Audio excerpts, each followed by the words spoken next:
সূচনা হয়েছে জান্নাত থেকে। আল্লাহ রাব্বুল আলামিন হযরত আদম আলাইহিস সালামকে যখন জান্নাতের মধ্যে সৃষ্টি করলেন, আল্লাহ তাআলা হযরত আদম আলাইহিস সালামকে জান্নাতে রেখে আল্লাহ তাআলা ডাক দিয়ে বলেন, ওয়াকুলনা ইয়া আদম উসকুন আনতা ওয়া যাওজুকাল জান্নাতা ওয়া কুলা মিনহা রাগাদান হাইথু শি'তুমা ওয়া লা তাকরাবা হাযিহিশ শাজারাতা ফাতাকুনা মিনাজ জালিমিন। আল্লাহ রাব্বুল আলামিন হযরত আদম আলাইহিস সালামকে সম্বোধন করে ডাক দিয়ে বলে, হে আদম, জান্নাতের নাজ নিয়ামত ভক্ষণ করো, যেদিকে মন চায় সেদিকে ঘোরাফেরা করো।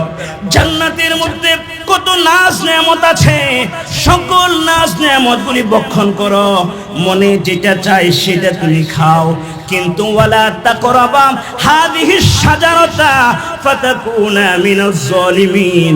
ওই যে গাছটা দেখা যায়, ওই বৃক্ষের নিকট তুমি যেও না, ওই গাছের ফল তুমি ভক্ষণ করো না। ওই গাছের নিকট যদি যাও, ওই গাছের ফল যদি ভক্ষণ করো, ওই গাছের নিকটে গেলে অত্যাচারীদের কাতারে শামিল হয়ে যাবে। আল্লাহ রাব্বুল আলামিন হযরত আদম আলাইহিস সালামকে সব দিক নির্দেশনা দিলেন, কিন্তু শয়তান হযরত আদম আলাইহিস সালামকে ধোঁকা দিয়েছে।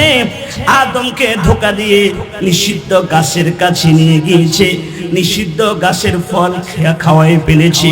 আল্লাহ রাব্বুল আলামিন দুনিয়াবাসীকে জানিয়ে দিলেন, হে আমার বান্দা বান্দীরা, তোমাদের বাবার বাড়ি জান্নাতের মধ্যে ছিল ঠিক আছে, কিন্তু আল্লাহ রাব্বুল আলামিন হযরত আদমকে জান্নাত থেকে দুনিয়ার মধ্যে পাঠিয়ে দিয়েছে।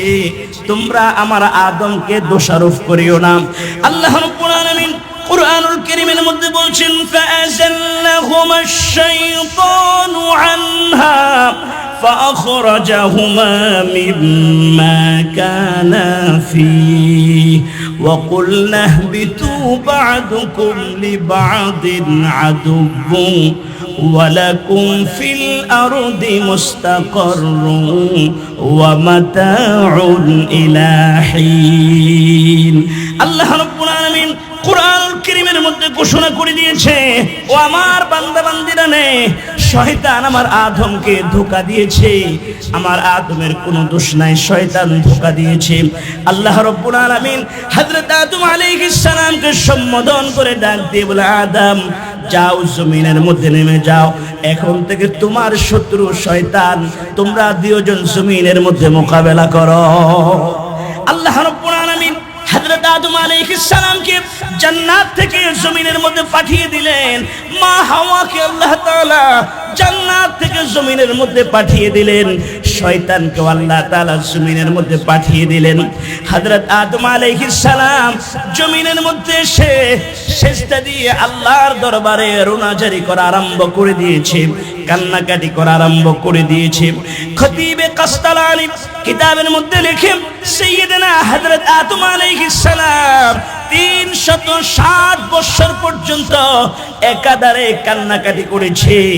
একাধারে কান্নাকাটি করার পরেও আল্লাহ রাব্বুল আলামিন আদম আলাইহিস সালামের তওবা আল্লাহ কবুল করে না।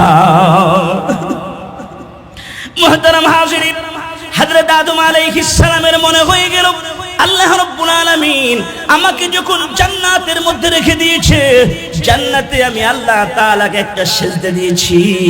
সিজদা থেকে ওঠার পরে আরশে আজিমের গেটের মধ্যে লেখা ছিল আল্লাহ পাকের নামের সাথে আল্লাহ পাকের এক মাহবুব বান্দার নাম লেখা ছিল। আদম আলাইহিস সালাম ওই মাহবুব বান্দার নাম নিয়ে আল্লাহর দরবারে দোয়া করতে লাগলেন, আল্লাহুম্মা ইন্না নাতাওয়াসসালু ইলাইকা বিওয়াসিলাতি মুহাম্মাদিন সাল্লাল্লাহু আলাইহি ওয়াসাল্লাম। আল্লাহর দরবারে যখন দোয়া করা আরম্ভ করে দিয়েছে, এমন ভাবে রোনাজারি করে কান্না আরম্ভ করে দিয়েছে, আদম আলাইহিস সালামের চোখের পানি, আদম আলাইহিস সালামের রোনা জারি কান্না দেখে আল্লাহ রাব্বুল আলামিন এত খুশি হয়ে গিয়েছে, এত খুশি হয়ে গিয়েছে আল্লাহ তাআলা। আল্লাহ রাব্বুল আলামিন হযরত আদম আলাইহিস সালামকে ক্ষমা করে দেওয়ার জন্য, মাফ করে দেওয়ার জন্য এমন কিছু শব্দ আল্লাহ তাআলা হযরত আদম আলাইহিস সালামের দিলের ভিতরে ঢেলে দিয়েছে। আল্লাহ তাআলা কোরআনুল কারীমের মধ্যে বলছেন, ফাতালাক্কা আদামু মির রাব্বিহি কালিমাতিন ফাতাবা আলাইহি ইন্নাহু হুয়াত তাওয়াবুর রহিম। রব্বুল আলামিন এমন কিছু শব্দ হযরত আদম আলাইহিস সালামের সিনার ভিতরে আল্লাহ তাআলা ঢেলে দিয়েছে, যে শব্দগুলি দিয়ে আদম আলাইহিস সালাম দোয়া করলে আল্লাহ রব্বুল আলামিন হযরত আদমকে ক্ষমা করে দিবে।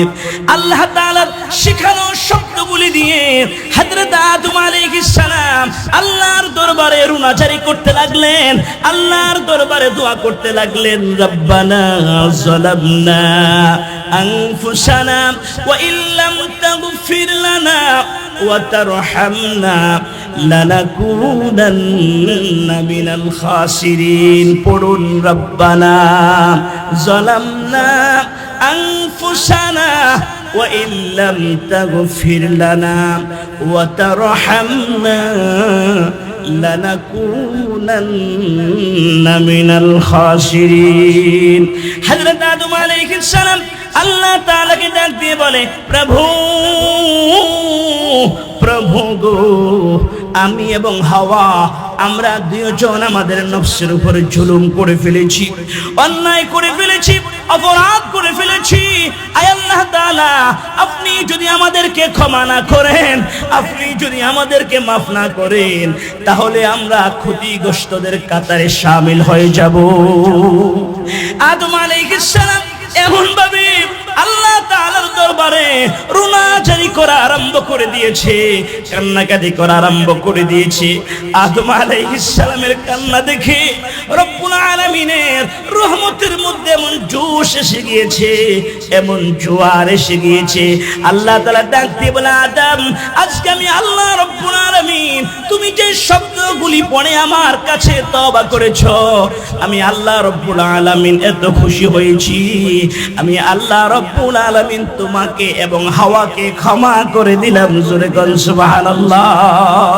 শুধু তাই নয়, তাই নয়, আদম, কিয়ামত পর্যন্ত তোমার সন্তানেরা শয়তানের ধোঁকা পড়ে যদি অন্যায় করে ফেলে, অপরাধ করে ফেলে, তারাও যদি নিজের ভুল বুঝতে পারে, অপরাধ বুঝতে পারে, নিজের ভুল স্বীকার করে আমি মাবুদের কাছে যদি মাফ চায়, আমি আল্লাহ তাআলা কথা দিলাম, আমি আল্লাহ রব্বুল আলামিন তোমার সন্তানদেরকেও ক্ষমা করে দিব। জোরে বল সুবহানাল্লাহ।